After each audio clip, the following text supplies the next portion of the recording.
我为了种那几十亩的荔枝，贷了整整50万，你知道我顶着多大的压力吗？现在那几棵破树挡了我的阳光，那就是在断我的活路。我要是赔了，全家都要去喝西北风。小野啊，咱们是一家人，别伤了和气。今天听舅舅的，赶紧把那些树给砍了。等我这批荔枝卖了高价，少不了你的好处。舅，那不是普通树，在林地最外围，我专门栽了3层山擦子，味儿冲得刺鼻，野猪闻到这个味儿就会立刻绕道。山擦子内侧全是我密植的野花椒和大叫角，浑身带刺，是天然的气味隔离带。又开始装专家了，不就是几棵臭树，还山苍子、大罩角？我看你是在大城市读书读傻了，跑回村里跟我扯这些没用的。树就是树，能有什么防线？后山有野猪，数量很大，这排树是唯一的气味和物理双重屏障，一砍，防线就彻底没了。到时候遭殃的不只是你的果园，还有全村的庄稼。哼，野猪！我在村里活了几十年，连一头毛都没见过。少拿这些高科技噱头在这里装神弄鬼吓唬人，红彤彤一片，谁知道是什么？说不定是你自己做的特效。你就是眼红，见不得我的荔枝卖大钱。舅，那排树真的不能砍。你如果急用光，我下午就买材料，在边缘拉高反光幕，再帮你修剪外围的树冠，帮你重新设计一套采光方案，阳光绝对够使。但这排防线树绝不能砍。我不要什么狗屁方案，我就要砍树，折腾那些花架子，我等不及。你小子诚心挡我财路是吧？行，据我了解，那地可不是你的，我有的是办法治你，咱们走着瞧。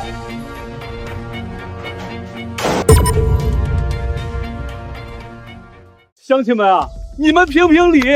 我那外甥陈野在外面读了几年书，赚了点钱就六亲不认了，为了几棵破树，非要断我这个亲舅舅的活路啊！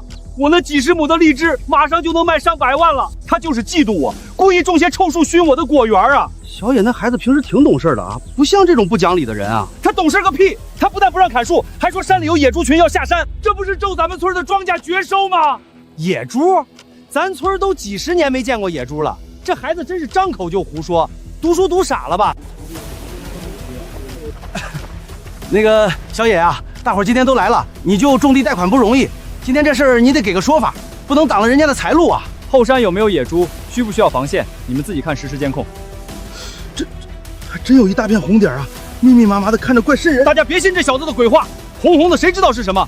说不定就是些野猫野狗。小野啊，我在村里住了整整50年，真没见过啥野猪。现在大家都指望着荔枝多卖点钱，你别拿这些东西吓唬大家了。是啊，小野，不就几棵树吗？砍了就砍了，亲戚间哪有隔夜仇？我不是吓你们，防线树林一旦撤了，首当其冲的是我舅的果园，到时候果香把野猪引下来，你们地里的庄稼一个也保不住。陈野，你少在这里咒我，我看你就是见不得我赚钱。大家今天都在这作证。陈野，我最后问你一句，你今天到底砍不砍？不砍。行，敬酒不吃吃罚酒，你不砍，那就别怪我翻脸无情。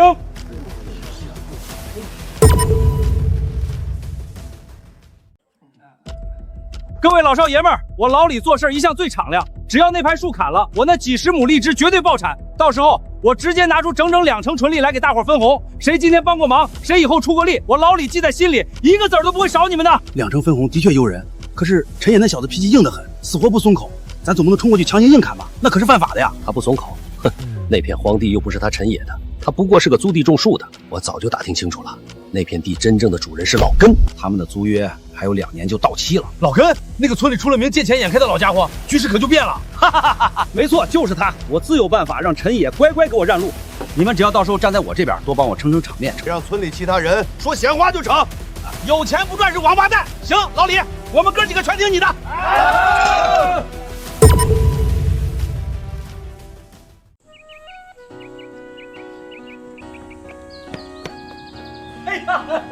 哎呀，老根哥，可把你给盼来了！快快快，屋里请。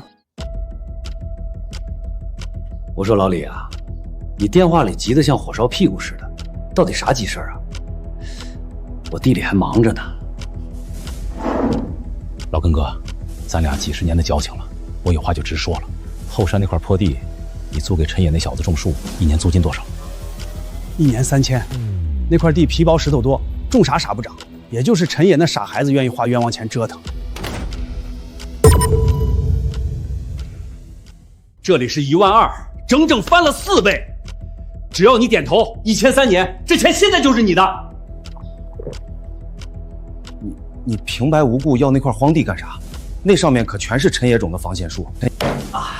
哥，我就给你交个实底儿，那排破树长得太茂盛，把我果园的采光全给挡死了。陈野那小子死活不愿意砍，但你作为主人家，你说了算。你有权提前解约，只要赔他点违约金就行。这笔违约金我全包了。这不太好吧？我好歹跟陈野那孩子签了合同的，白纸黑字按了手印的啊。老根哥，你再看这个，除了这翻倍的现金租金，我老李的荔枝园每年再额外给你2万的纯利分红。此话当真？你没骗哥哥？字据在此，现在就能签协议。你是主人家，你收回自己的地，天经地义。走到哪里你都占着理。合同里写的违约金是5000块，这钱你出，我出，不但我出。老根哥，只要今天事情办成，我再额外多给你2000块的辛苦费。成，一言为定。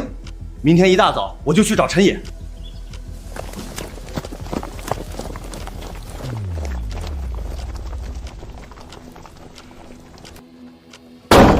陈野，陈野，给我出来！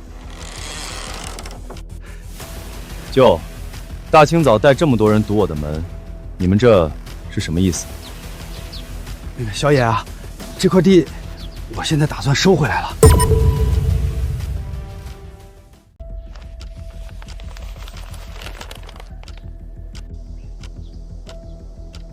小野，当着大伙儿的面，我把话挑明了，这地是我的。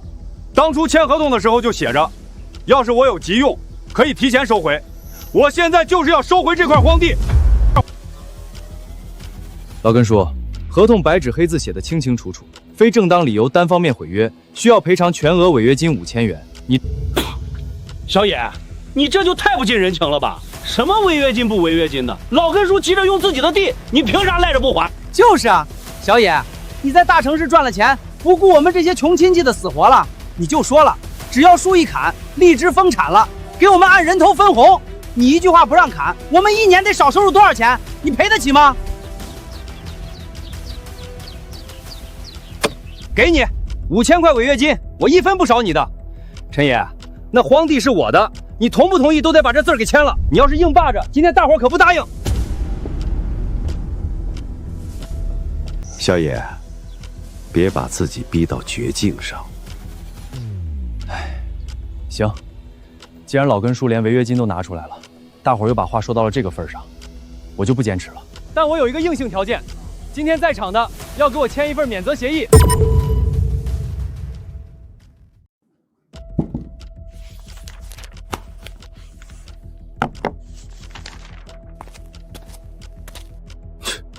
我说小野，你这孩子就是戏多，不就是砍几树吗？还整出个什么野猪灾害免责协议？大伙儿都听好了，我把里面的条款条念给大伙儿听，听明白了再签。第1条说，后山坡地的参天树林为林区抵御深山野生动物下山的唯一生态屏障。第2条说，今因李有才荔枝园采光需求，以及老根叔单方面强制收回荒地，多名村民。行了行了，别念了别念了，不就是个烂协议吗？签就签。老根哥、旺财，还有想拿分红的爷们儿，都过来签，别耽误大伙儿明天发财的时间。我自己的地，我想怎么折腾就怎么折腾。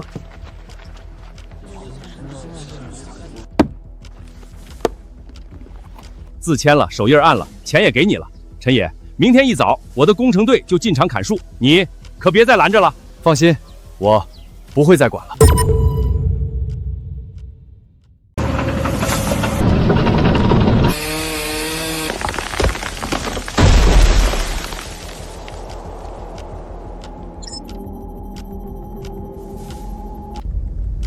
哟，高材生还在这儿看呢，等这地一平，我的荔枝就能晒到太阳了。你的野猪呢？在哪儿呢？山苍子和野花椒的枝叶在地表还能残留一段时间。少在这里给我装神弄鬼！我几十亩荔枝，连市里的老板都打听过我这片园子了，谁也挡不住我发财。门打开了。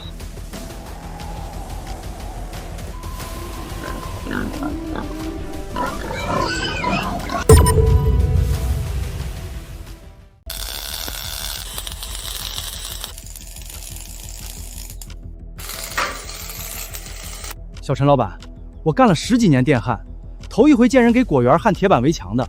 你这材料费加人工可遭了大罪了，有这钱都能多包几亩地了，至于防贼防到这地步吗？师傅，我这不是防贼，我这是在防命。哎呦喂，老根叔你快看，咱村的高材生把果园盖成铁桶了，哈哈，这铁板围的，不知道的还以为里面种的是金子呢。真是不当家不知柴米油盐贵，好端端的果园弄成这样，阳光都挡去了一半。陈爷啊，你是不是被你舅气疯了？花这么多冤枉钱折腾这个？老根叔，地我已经按合同还你了，我用我自己的钱加固我自己的果园，似乎不需要经过2位的审批吧？至于这铁板有没有用，几天之后大伙儿自会见分晓。装，你就继续装，我看你就是胆小，为了几只不知道在哪里的野猪，把自己家底都掏空了吧？师傅，继续把最下面那几个排水孔也用钢筋网焊死，每一个死角都不能放过。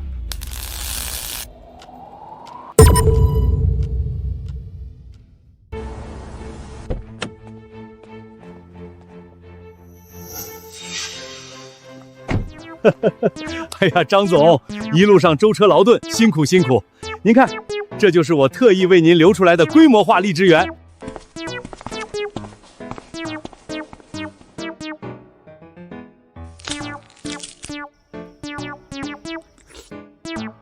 好，果肉厚实，甜度极高，而且带着一股天然的清香。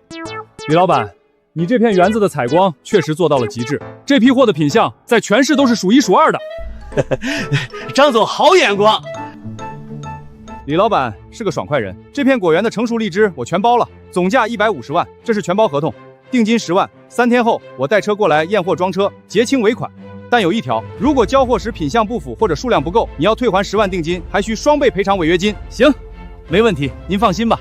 3天后您放心验收。陈爷，别忙活你那堆废铁了，你看看这个，150万的收购合同，定金今天到账，3天后拉货。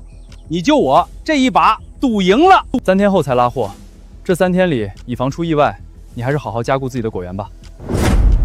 意外？出什么意外？你说出什么意外？整个果园就在那摆着，采光好，果子好，张总验过了，合同也签了。你是不是见不得我好？你是不是巴不得我的果园出事儿？舅，你的园子都没设防，后山的野猪这几天就会下来，你现在加固围栏还来得及。陈爷，你就是嫉妒我，现在我赌赢了，你坐不住了，又拿野猪来吓唬我，你当我是3岁小孩？舅，我从来没有嫉妒过你，我只是不想看到你栽跟头。该说的我都说了，你执意不听，那就让事实说话吧。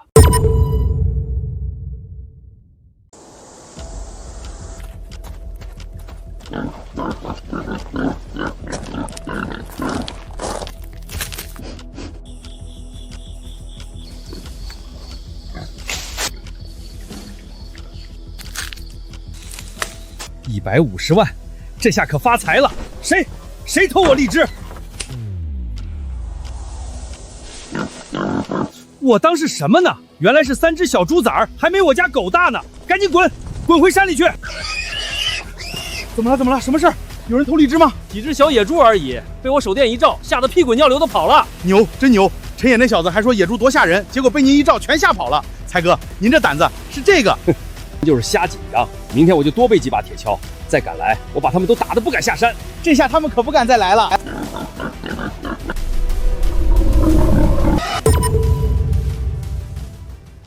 李大哥，昨天野猪真的来了？来了，但就3只小野猪，被我一下都跑了。乡亲们以后害怕可以找我，我一铁锹下去，保管他们不敢再下山了。我的树吸饱阳光，结的果比糖还甜。山里的畜生闻着味儿跑来偷吃几颗，这是天理。几只小猪崽子想下山蹭口吃的，犯得着大动干戈吗？某些人就是见不得我发财，没出事也硬给说成世界末日。乡亲们，今天这事儿就是个笑话。陈野之前怎么吓唬我们的？说我的荔枝要打水漂，结果呢？昨晚3只小猪崽子就被我拿锄头吓跑了。他那些铁板就是自己吓自己，他那些红外设备，谁知道屏幕上是什么东西？我李有才在这里把话撂在这儿。山里野猪就是小打小闹，根本不敢下山回我的果园。你们家地里要是有野猪，叫我来一头，我赶一头。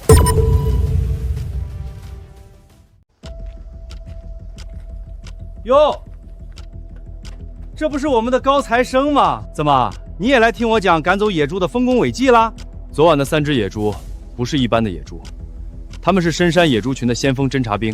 又来了，3只猪崽子让你说出花来了，还侦察猪，笑死个人！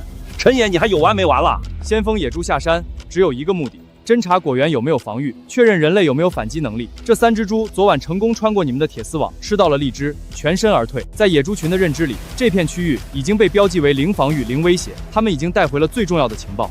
陈爷，我不跟你掰扯什么先锋猪、后备猪，我就问你一句：你是不是巴不得我的果园出事儿？你是不是盼着我的荔枝被糟蹋？看着我签了150万的合同，你是不是眼珠子都红了？舅，我从来没盼过你出事，正因为你是我亲舅，我才会一次次告诉你，野猪群不是开玩笑。那3只先锋猪回去之后，大部队随时会下来。你现在组织人手，用粗木头、废旧铁皮加固外围，连夜设防，还来得及。听到了没有？高材生说了，大部队随时会下来，还说让我连夜设防，让我为3只小野猪崽子熬夜不睡觉，给果园砌城墙。你给我滚！再敢咒我的果园，别怪我不念亲戚情分了。真是好言难劝该死的鬼。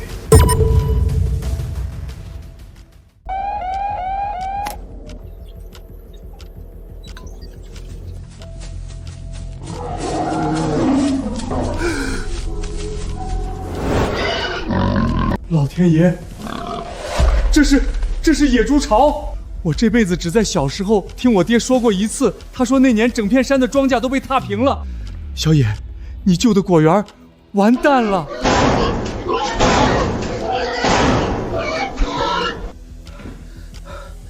他们进不去。小野，你这铁板真把野猪挡住了。他们进不去我的园子，不代表他们会空手回去。四叔，你看。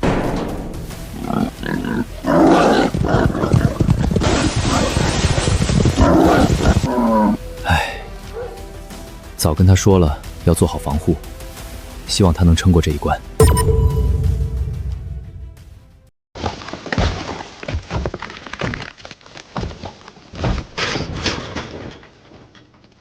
才哥，你过来看，别出声，外面全是。什么东西把你吓成这样？3更半夜的，难不成又是那几只小猪崽儿？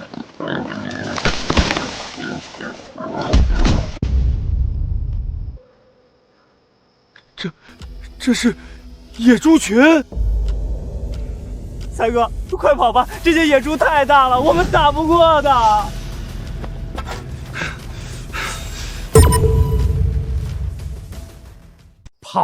跑什么跑？那是我的荔枝，那是我150万的荔枝！这群畜生，我要是不把他们赶出去，我什么都没了，什么都没了！才哥，你疯了吗？你看清楚，那不是3只小疯猪，那是30-40只成年大野猪！你拿铁锹冲过去，你是去送死啊！你听我的，咱们先躲起来，天亮了等村里人过来再想办法。我不管，那是钱啊，15万的钱啊！明天张总就要来验收了，我不能就这么毁了！你给我松手，松手！啊！滚回山里去！这是我的果园！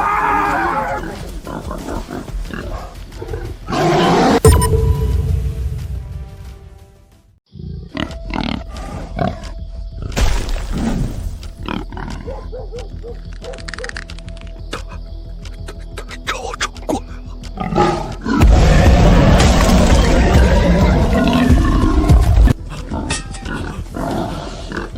别过来！别过来！老五，快跑！快跑啊！快跑啊！快跑啊！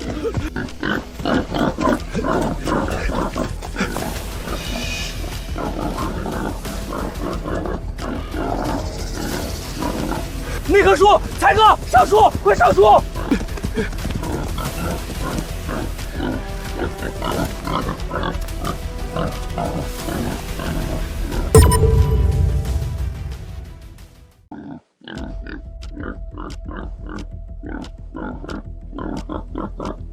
树下那只它还不走，老五，你帮我看看后面那几只还在不在？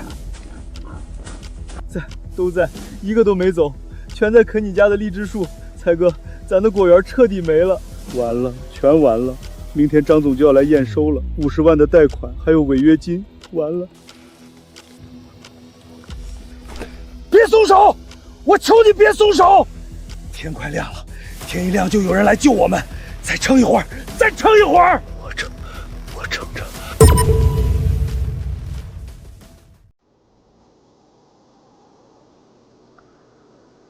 救命！救命！有人吗？有没有人啊？我在这里，我在树上，快来人！救命！我们在树上！救命！财哥，老五，别怕，我们来了！下来，慢慢下来，我们接着你们。我的果园，我的150万没了，什么都没了。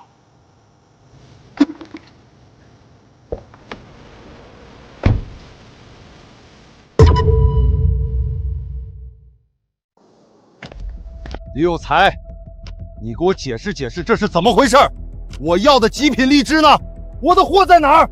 张总，是野猪，昨晚山里冲出来大批野猪，把园子全给毁了。这是天灾，这不能全怪我呀，张总。天灾？李老板，我们签的是正规供货合同，合同第3条白纸黑字写着，由于供货方防范不力导致无法交付货物的，视为完全违约。你必须在3日内全额退还我10万定金，并额外支付双倍违约金20万，一共30万，少1分钱。我们法院见。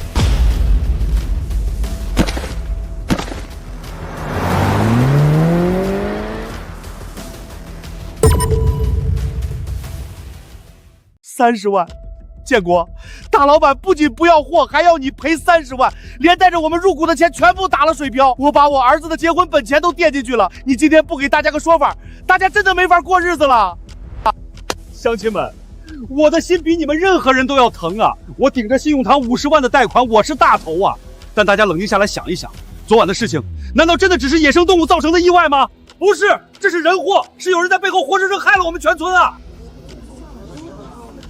建国，你这话什么意思？到底是谁在背后捣鬼？你快说明白，别卖关子。就是陈野，那个读了几年书就坏了心肝的白眼狼。大家动脑子想想，他为什么早不建铁板墙，晚不建铁板墙，偏偏在我们砍树优化采光的时候，花大钱把果园围得像铁甲碉堡？他手里有那个高级的红外线平板，科学防灾嘛。他明明早就提前监测到了野猪的动静。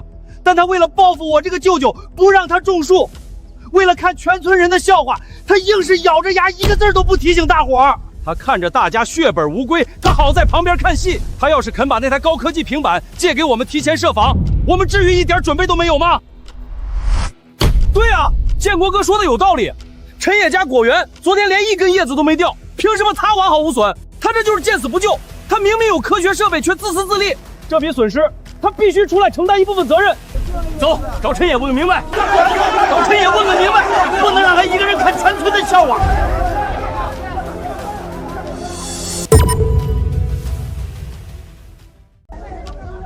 陈野，出来！你给我出来！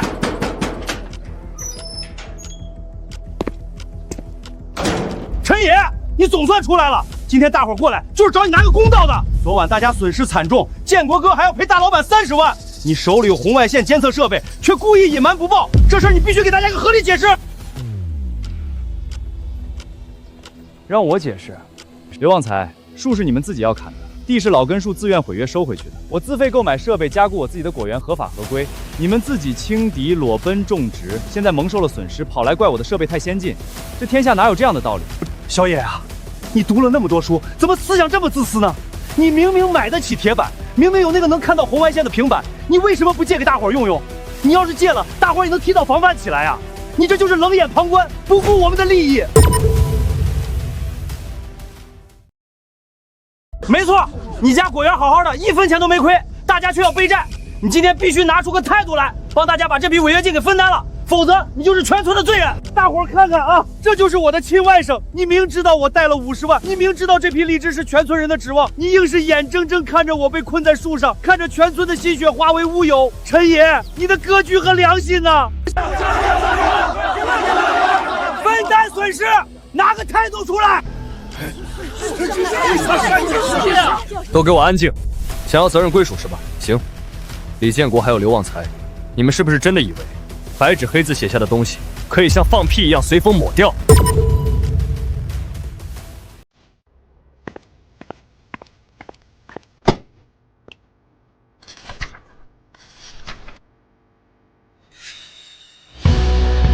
大伙不是要说法，要分担损失吗？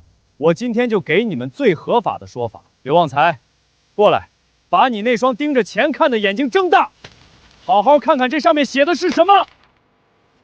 3天前，在场的每一位排着队在我的院子里逼着我让步。当时我把条款当众念得清清楚楚、明明白白。第1条。后山防护林木为林区抵御野生动物下山的唯一生态隔离屏障，上面有你们每一个人的亲笔签名和红手印。第2条，李有才为了荔枝园采光和老根叔单方面收地，执意要求砍掉荒地的树，陈也已明确履行告知预警所有风险之义务。上述人员明知生态屏障重要性，依旧为了荔枝丰产和分红，执意砍树，后续因生态破坏导致的所有作物损失、经济债务，均由签字人员自行全权承担。与陈也无任何法律关系。这不可能！我当时就是随手一签，这不能算数啊，小野。算不算数，法律说了算。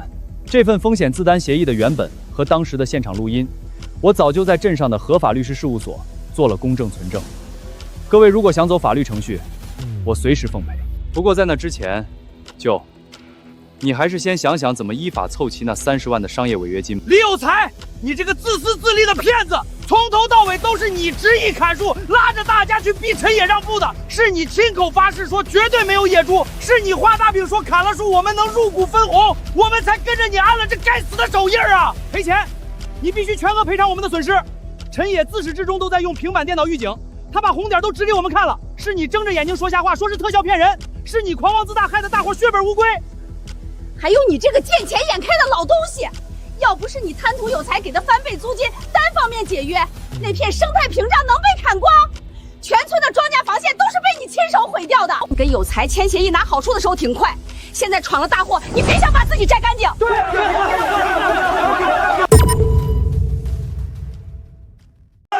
乡亲们，你们听我解释一句啊，这是天灾啊！天灾啊！那是深山里的野猪，他们要下山走动，那是天意，是不可抗力啊！这怎么能算是我李有才的过错呢？大家都是种地的，遇到天灾应该自认倒霉啊！去你的天灾！你少在这里侮辱天老爷！陈野前几天天天拿着红外线平板怼在你脸上，明明白白告诉你这就是野猪的唯一屏障，告诉你砍了树生态防线就清零了，是你自己不听。你不仅不听，还为了你那个荔枝园的采光强行强罚，这就叫人祸。是你狂妄自大、一意孤行酿成的大祸！我真的没钱了啊！我向信用社贷了整整50万，全砸在这片地里了。刚才张总退的10万定金，我把全身家当在一起赔过去都不够。我现在身上连一个子儿都没有了。你们就是把我送去依法起诉，我也拿不出钱来赔你们的本钱呀。我也没钱了啊！那翻倍租金我还没捂热呢，现在地也废了，我也是受害者呀，大伙儿。李建国。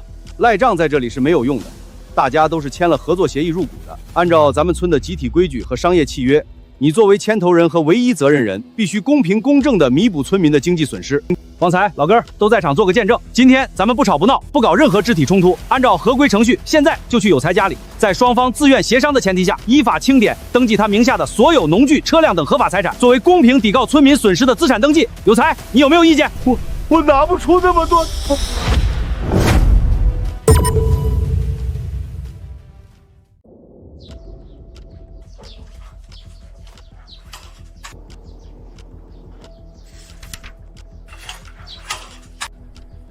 村长，真的要清得这么干净吗？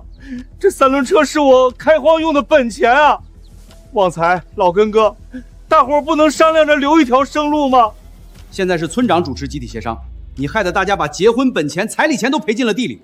大伙儿也是按村里的规矩办事儿，公平登记抵债，1分钱没有多拿你的。收起你的侥幸心理吧，做错事儿就要信守契约，依规弥补大伙儿的损失。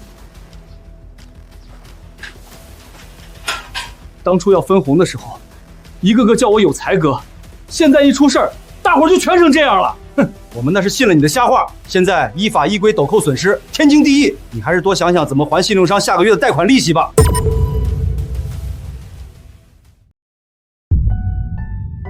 小野，那个，大伙儿今天都是自发过来的，这是哥的一点心意。以前是哥糊涂，哥今天带大伙儿来给你认错。小野，哥真不是个合格的带头人。前几天跟着李建国立命勋婚，竟然相信了他的瞎话，来围堵你的门。大伙儿都是瞎了眼，错把好人当成恶人，无视了你那么多次的善意预警啊！小野啊，你自始至终都在用红外线设备帮大伙儿科学防灾，我们却说你是噱头吓唬人，是我们恩将仇报，短视无知。要不是你提前强硬要求大伙儿签了免责协议，这30万的商业违约金今天要是平摊在大伙儿头上，全村都要家破人亡了呀！小野，你的格局和认知，全村没人比得上。大伙儿今天来就是真心认错的，大伙儿彻底服了你的远见。小野啊，民心归正了，大伙儿受了这一场大灾，错把好人当恶人的矛盾算是彻底解开了。大伙儿现在是真心认可你的格局，陈家村以后想要行稳致远，只有你能带路了。大伙儿都起吧，东西拿回去给老人家吃。我不计较过去，因为白纸黑字已经两清，路是自己选的，代价付过了。只要民心向善，陈家村就还有希望。大伙儿先回去把地清拢好，明天咱们谈重建。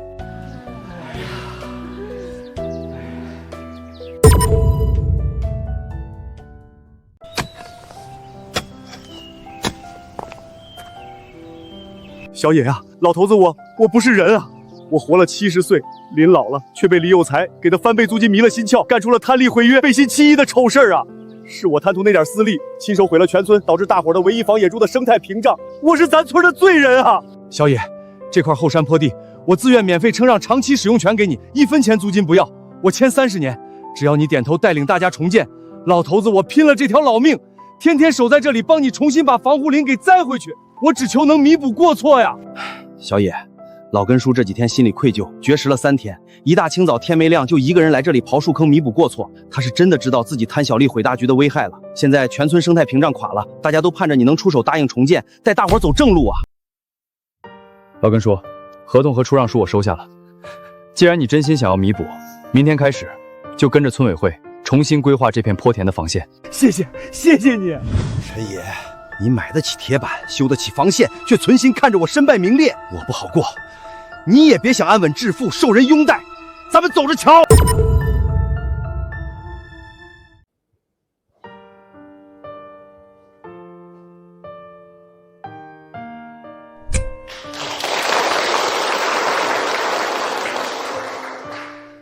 乡亲们，过去的矛盾，白纸黑字的协议已经翻篇了。我今天选择站出来，不是为了彰显我的远见，更不是为了看大家的笑话。李有才一意孤行破坏生态，他会承担他的责任，但咱们陈家村不能跟着他一起跨逃。全村产业虽然暂时受损，但只要民心归正，信守契约，防线就能重新建起来。我不计前嫌。第一步，我们要彻底抛弃天灾的侥幸心理，坚守敬畏自然、科学生态的铁律。老根叔已经免费出让了坡地使用权，明天开始全村出工，我们在后山缺口重新密植3层山苍子和野花椒，用天然屏障阻断野猪的路径。第二步，实行标准化安防升级，全村的荔枝园从此严禁裸奔种植。我们要统一采购高强度防护网，铺设数字传感器。考虑到大伙儿的资金困难，我已经用我个人的技术方案做担保，联合镇上农业合作社为大家申请了一批无息复耕贷款。统一组织材料进场。大伙听见没有？小野以德报怨，连技术和贷款都帮我们想好了。以后谁要是再敢违背契约，不听科学调度，我刘望潮第一个依规把他轰出陈家村。乡亲们，科学防灾不能有一丝侥幸。虽然昨晚大部队退了，但果园里的果香还有庄稼地里的粮食香会继续吸引野猪卷土重来。还会来？那可怎么办？大家听我安排，每家每户把家里的厚铁盆、铜锣、手电筒全集中起来，充好电，准备好。吃过晚饭后，全村青少年按照我规划的3个数字化观测点准时集合。今晚听我的无线电口令，我们一起守住防线。全体注意，手电筒全部打开，光束聚焦最前方，锣鼓铁盆，给我全部敲起来，把声音开最大。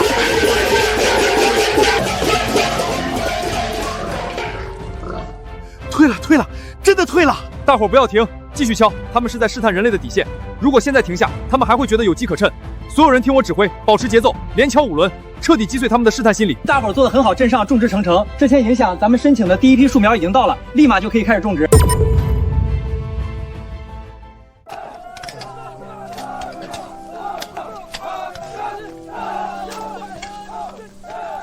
老根叔，我是真服了。你看看小野这调度，哪块地种山桃子挡气味，哪块地拉数字传感器，清清楚楚。更绝的是，今天镇上合作社的无息复更贷款真的批下来了，第一笔物资款当场到账。咱们陈家村这次是真遇到贵人了，可不是嘛？要不是小野不计前嫌，用他自己的科学方案做技术担保，咱们这群签了违约合同的人，这辈子都别想翻身。以后谁要是再跟小野唱反调，我第一个不答应。凭什么？陈野一个小崽子，凭什么踩在我的头上风光？全村人都围着你转，如果没有你那些狗屁设备，我早就发财了。都是你害的我，都是你！咱们走着瞧。乡亲们，你们听我解释一句啊，这是天灾啊！天灾！我没有错，错的是陈野。他手里明明有科学方案，他明明买得起加厚铁板，他为什么要留着不给我用？他就是故意要看着我破产，故意要霸占全村的龙头位置。他用我的破产换了他今天的以德报报费，换了大家对他的崇拜。他太狠毒了，这个小畜生太狠毒了。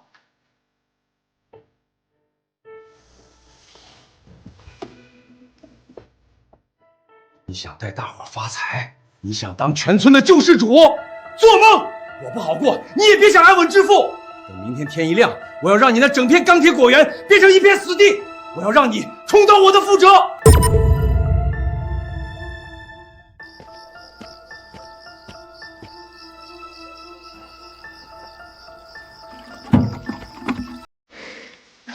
陈野，科学种植是吧？自动化灌溉是吧？等这些水顺着管道流进你的果园，我倒要看看你那些金贵的荔枝树能活得了几天！哈哈哈哈。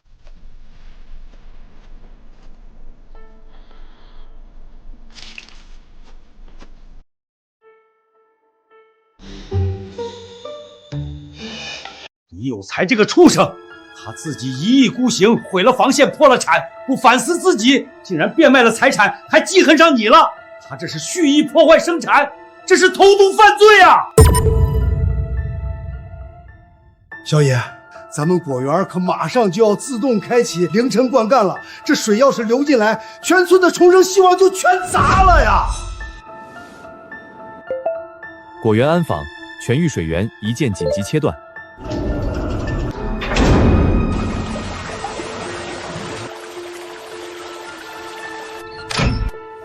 三爷爷，科学防灾不仅能防意外灾祸，更能防不守规矩的恶人。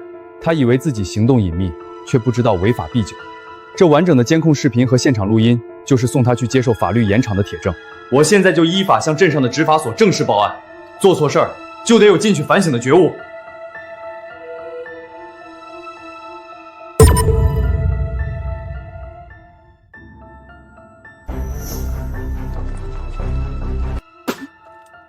李有才，你大清早的跑小野果园门口晃悠啥呢？村长昨天都组织大伙协商好了，你那些农具已经依法登记抵债了，少在这里动歪脑筋。哼，登记抵债？刘旺财，你们这群白眼狼，天天把陈野当成神仙一样供着，觉得他科学种植能带你们发财。我今天就站在这里让大伙看戏，看看他那个金贵的钢铁果园今天是怎么彻底崩盘翻车的。这不可能，这绝对不可能！为什么树还好好的？为什么一点异常都没有？陈野，你少在这里给我做假象！你那些树肯定从里边烂透了！乡亲们，陈野一定是在死撑着骗大伙。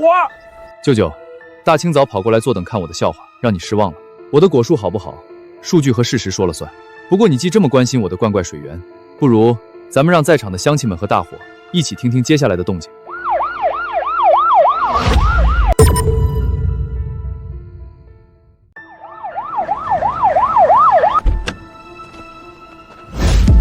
李有才，你往哪儿躲呢？大清早跑过来又叫又嚷，现在执法人员来了，你心虚什么？请问谁是李有仇？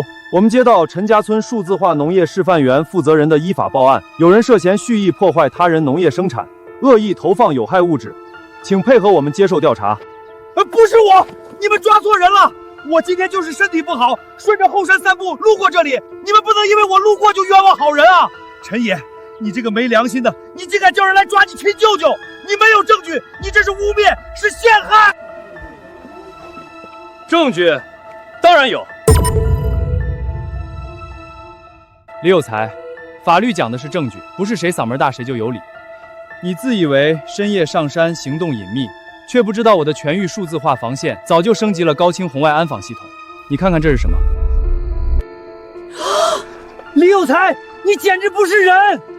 无耻，简直太无耻了！小野不计前嫌，帮大伙申请复耕贷款，规划标准化果园，你却在背后偷偷干这种违法犯罪的勾当，你这是要断了我们全村人的生路啊！多亏小野有科学预判，提前一键关闭了数字电磁阀，果园才滴水未损。要不然，咱们大伙今天全得跟着你这个恶人一起遭殃。高清视频监控和现场 U 盘数据证据确凿，链条闭环。你的行为已涉嫌触犯破坏生产经营罪。现在，请跟我们回去依法接受进一步处置。法网恢恢，恶人伏法。